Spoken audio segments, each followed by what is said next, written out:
ماشاءاللہ بڑے عرصے بعد آپ کا یہ ایک پوسٹ، اور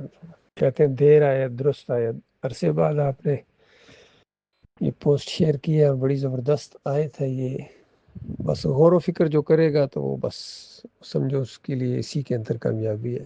ایک آیت کے اندر اللہ تعالیٰ نے پوری کامیابی کا نقشہ کھینچ دیا ہے کہ جو اپنے رب کے حضور کھڑا ہونے سے ڈرا، یہی تو تقویٰ ہوتا ہے، اللہ کی خشیت، اپنے مالک کی ناراضگی کا خوف۔ اس کا وہ دھڑکا لگا رہتا ہے، ظاہری بات ہے پھر وہ نیک کاموں میں بھی آگے بڑھتا ہے، برائیوں سے بھی بچتا ہے، اور اپنے نفس کو خواہشوں سے روکا۔ ظاہری بات ہے یہ نفس تو بیلگام گھوڑے کی طرح ہے، کہتا ہے مجھے چھوڑ دو، اس کو روک کے رکھنا، قدم قدم کے اوپر اس چیز کا احساس کہ یہ قدم جو اٹھ رہا ہے یہ اللہ کی نافرمانی میں اٹھ رہا ہے یا اللہ کی فرما برداری میں اٹھ رہا ہے۔ تو اللہ کی نافرمانی میں اٹھنے والا قدم رک جائے، اور اگر کوئی خطا ہو جائے تو اپنے مالک سے معافیاں مانگے، اس حد تک کہ مالک اس کوتاہیوں کو، گناہوں کو مالک پھر نیکیوں میں بدلی کر دیتا ہے۔ تو اس طریقے سے اگر زندگی بسر ہوتی رہے تو یہی وہ لوگ ہیں جو اللہ کے دوست ہیں، ان کو کسی قسم کا غم اور پریشانی نہیں ہوگی۔ اور وہاں بھی بتایا الا ان اولیاء اللہ لا خوف علیہم ولا هم یحزنون الذین آمنوا وکانوا یتقون، کہ جو اللہ کے دوست ہیں، اللہ کے بندے ہیں، ان کو انشاءاللہ نہ کوئی گزشتہ کے معاملات کی فکر ہوگی، سب سکون ہی سکون ہوگا، اور آئندہ کے لیے بھی ان کو کوئی پریشانیاں نہیں ہوں گی۔ اور یہ وہ ہوتے ہیں الذین آمنوا وکانوا یتقون، یہ وہ ہوتے ہیں جو اللہ پر ایمان لائیں، اپنے مالک الخالق کو اپنا اکیلا مالک مانیں، اور پھر اللہ سے ڈر کر زندگی بسر کریں۔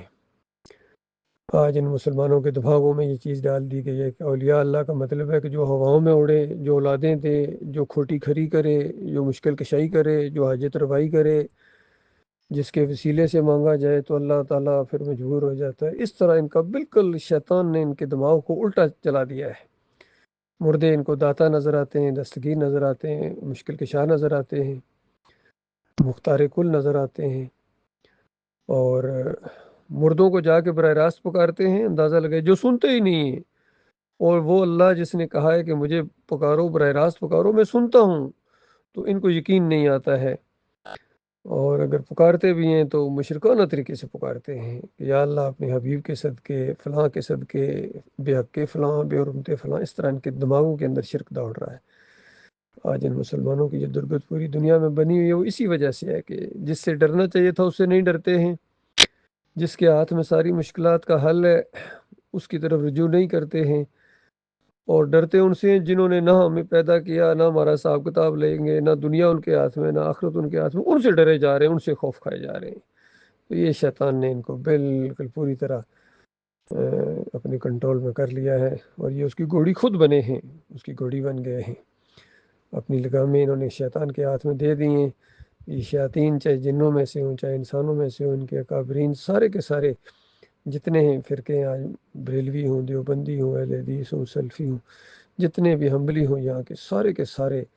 عقیدے کی خرابی کے اندر ہے۔ یہ چیلنج ان کو کیا گیا کہ کوئی ایک کتاب دکھا دو جس میں عقیدے کی بات ہو اور اس میں تمہارا شرک نہ ہو، کم از کم جو اہل حدیث ہیں، سلفی ہیں، ان کا یہ عقیدہ ہے